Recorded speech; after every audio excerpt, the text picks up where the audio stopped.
The first agreement, be impeccable with your word.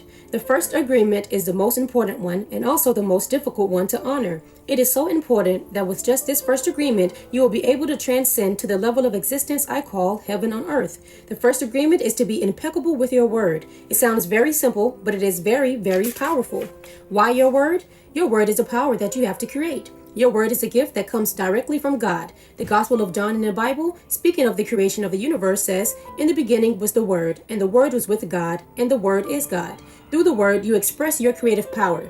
It is through the Word that you manifest everything. Regardless of what language you speak, your intent manifests through the Word. What you dream, what you feel, and what you really are will all be manifest through the Word. The Word is not just a sound or a written symbol. The Word is a force. It is a power you have to express and communicate, to think, and thereby to create the events in your life. You can speak. What other animal on the planet can speak? The word is the most powerful tool you have as a human. It is a tool of magic, but like a sword with two edges, your word can create the most beautiful dream, or your word can destroy everything around you. One edge is the misuse of the word, which creates a living hell. The other edge is the impeccability of the word, which will only create beauty, love, and heaven on earth. Depending upon how it is used, the word can set you free or it can enslave you even more than you know.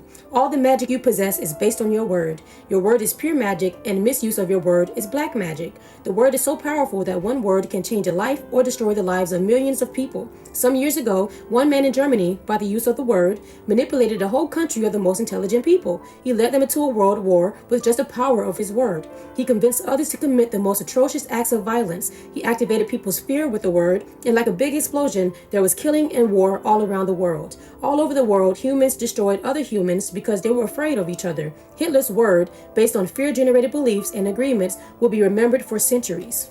The human mind is like a fertile ground where seeds are continually being planted. The seeds are opinions, ideas, and concepts. You plant a seed, a thought, and it grows. The word is like a seed, and the human mind is so fertile. The only problem is that too often it is fertile for the seeds of fear. Every human mind is fertile, but only for those kind of seeds it is prepared for. What is important is to see which kind of seeds our mind is fertile for and to prepare it to receive the seeds of love. Take the example of Hitler. He sent out all those seeds of fear, and they grew very strong and beautifully achieved massive destruction. Seeing the awesome power of the word, we must understand what power comes out of our mouths. One fear of doubt planted in our mind can create an endless drama of events. One word is like a spell, and humans use the word like black magicians, thoughtlessly putting spells on each other. Every human is a magician, and we can either put a spell on someone with our word, or we can release someone from a spell. We cast spells all the time with our opinions. An example, I see a friend and give him an opinion that just popped into my mind. I say, I see that kind of color in your face in people who are going to get cancer. If he listens to the word, and if he agrees, he will have cancer in less than 1 year. That is the power of the word. During our domestication, our parents and siblings gave their opinions about us without even thinking. We believed these opinions, and we lived in fear over these opinions, like not being good at swimming or sports or writing. Someone gives an opinion and says, "Look, this girl is ugly." The girl listens, believes she is ugly, and grows up with the idea that she is ugly. It doesn't matter how beautiful she is, as long as she has the agreement, she will believe that she is ugly. That is the spell she is under. By hooking our attention, the word can enter our mind and change a whole belief for better or for worse. Another example, you may believe you are stupid, and you may have believed this for as long as you can remember. This agreement can be very tricky, causing you to do a lot of things just to ensure that you are stupid. You may do something and think to yourself, "I wish I was smart, but I must be stupid or I wouldn't have done that." The mind goes in hundreds of different directions, and we could spend days getting hooked by just that one belief in our own stupidity. That one day someone hooks your attention and using the word lets you know that you are not stupid. You believe what the person says and make a new agreement. As a result, you no longer feel or act stupid. A whole spell is broken just by the power of the word. Conversely, if you believe you are stupid and someone hooks your attention and says, "Yes, you are really the most stupid person I have ever met," the agreement will be reinforced and become even stronger. Now let us see what the word impeccability means. Impeccability means without sin. Impeccable comes from the Latin peccatus, which means sin. The M in impeccable means without. So impeccable means without sin. Religions talk about sin and sinners, but let's understand what it really means to sin. A sin is anything that you do which goes against yourself.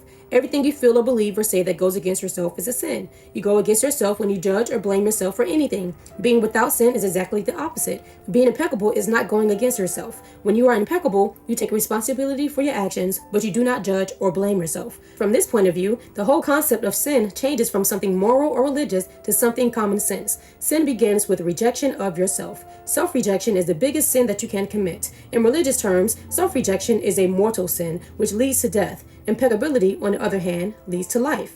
Being impeccable with your word is not using the word against yourself. If I see you in the street and I call you stupid, it appears that I'm using the word against you. But really, I'm using my word against myself because you're going to hate me for this, and your hating me is not good for me. Therefore, if I get angry and with my word send all that emotional poison to you, I'm using the word against myself. If I love myself, I will express that love in my interactions with you, and then I am being impeccable with the word, because that action will produce a like reaction. If I love you, then you will love me. If I insult you, you will insult me. If I have gratitude for you, you will have gratitude for me. If I'm selfish with you, you will be selfish with me. If I use the word to put a spell on you, you're going to put a spell on me. Being impeccable with your word is the correct use of your energy. It means to use your energy in the direction of truth and love for yourself.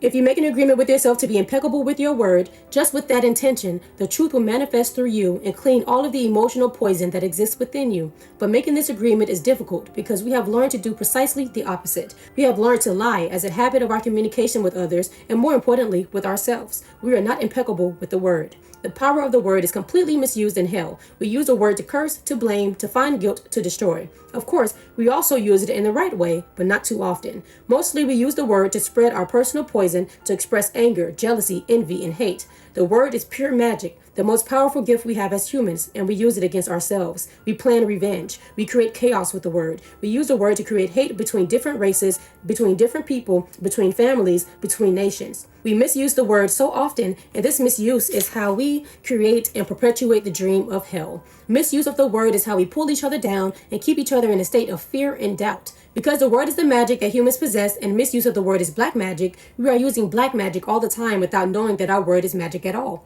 There was a woman, for example, who was intelligent and had a very good heart. She had a daughter whom she adored and loved very much. One night she came home from a very bad day at work, tired, full of emotional tension, and with a terrible headache. She wanted peace and quiet, but her daughter was singing and jumping happily. The daughter was unaware of how her mother was feeling. She was in her own world, in her own dream. She felt so wonderful, and she was jumping and singing louder and louder, expressing her joy and her love. She was singing so loud that it made her mother's headache even worse. And at a certain moment, the mother lost control. Angrily, she looked at her beautiful little girl and said, "Shut up! You have an ugly voice. Can you just shut up?" The truth is that the mother's tolerance for any noise was non-existent. It was not that the little girl's voice was ugly, but the daughter believed what her mother said, and in that moment, she made an agreement with herself. After that, she no longer sang, because she believed her voice was ugly and would bother anyone who heard it. She became shy at school, and if she was asked to sing, she refused. Even speaking to others became difficult for her. Everything changed in the little girl because of this new agreement. She believed she must repress her emotions in order to be accepted and loved.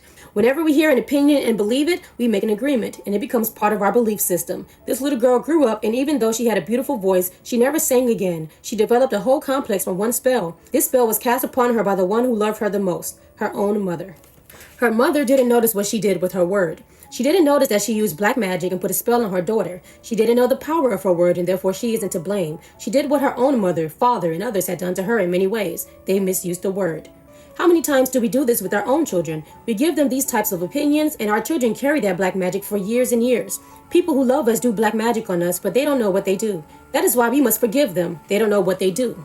Another example, you awake in the morning feeling very happy. You feel so wonderful. You stay 1 or 2 hours in front of the mirror, making yourself beautiful. Well, one of your best friends says, "What has happened to you? You look so ugly. Look at the dress you are wearing. You look ridiculous." That's it. That is enough to pull you all the way down in hell. Maybe this girlfriend just told you this to hurt you, and she did. She gave you an opinion with all of the power of her word behind it. If you accept the opinion, it becomes an agreement now, and you put all of your power into that opinion. That opinion becomes black magic. These types of spells are difficult to break. The only thing that can break a spell is to make a new agreement based on truth. The truth is the most important part of being impeccable with your word. On one side of the sword are the lies which create black magic, and on the other side of the sword is the truth which has the power to break the spell of black magic. Only the truth will set us free. Looking at everyday human interactions, imagine how many times you cast spells on each other with our word. Over time, this interaction has become the worst form of black magic, and we call it gossip. Gossip is black magic at its very worst because it is pure poison. We learned how to gossip by agreement. When we were children, we heard the adults around us gossiping all the time, openly giving their opinions about other people. They even had opinions about people they didn't know. Emotional poison was transferred along with the opinions, and we learned this as a normal way to communicate. Gossiping has become the main form of communication in human society. It has become the way we feel close to each other because it makes us feel better to see someone else feel as badly as we do. There's an old expression that says, misery likes company, and people who are suffering in hell don't want to be all alone. Fear and suffering are an important part of the dream of the planet. They are how the dream of the planet keeps us down. Using the analogy of the human mind as a computer, gossip can be compared to a computer virus. A computer virus is a piece of computer language written in the same language all the other codes are written in, but with a harmful intent. This code is inserted into the program of your computer when you least suspect it, and most of the time without your awareness. After this code has been introduced, your computer doesn't work quite right, or it doesn't function at all, because the codes get so mixed up with so many conflicting messages that it stops producing good results. Human gossip works exactly the same way. For example, you are beginning a new class with a new teacher and you have looked forward to it for a long time. On the first day of class, you run into someone who took the class before who tells you, "Oh, that instructor was such a pompous jerk. He didn't know what he was talking about and he was a pervert too, so watch out." You are immediately imprinted with the word and the emotional code the person had when saying this, but what you are not aware of is his or her motivation in telling you. This person could be angry for failing the class or simply making an assumption based on fears and prejudices, but because you have learned to ingest information like a child, some part of you believes the gossip and you go on to the class. As the teacher speaks, you feel the poison come up inside of you and you don't realize you see the teacher through the eyes of the person who gave you that gossip. Then you start talking to other people in the class about this and they start to see the teacher in the same way, as a jerk and a pervert. You really hate the class and soon you decide to drop out. You blame the teacher, but it is gossip that is to blame. All of this mess can be caused by one little computer virus. One little piece of misinformation can break down communication between people, causing every person it touches to become infected and contagious to others. Imagine that every single time others gossip to you, they insert a computer virus into your mind, causing you to think a little less clearly every time. Then imagine that in an effort to clean up your own confusion and get some relief from the poison, you gossip and spread these viruses to someone else. Now imagine this pattern going on in a never-ending chain between all the humans on Earth. The result is a world full of humans who can only read information through circuits that are clogged with the poisonous, contagious virus. Once again, this poisonous virus is what the Toltecs called the mitode, the chaos of 1,000 different voices all trying to talk at once in the mind. Even worse are the black magicians or computer hackers who intentionally spread the virus. Think back to a time when you or someone you know was angry with someone else and desired revenge. In order to seek revenge, you said something to or about that person with the intention of spreading poison and making that person feel bad about him or herself. As children, we do this quite thoughtlessly, but as we grow older, we become much more calculated in our efforts to bring other people down. Then we lie to ourselves and say that person received a just punishment for their wrongdoing. When we see the world through a computer virus, it is easy to justify the cruelest behavior. What we don't see is that the misuse of our word is putting us deeper into hell.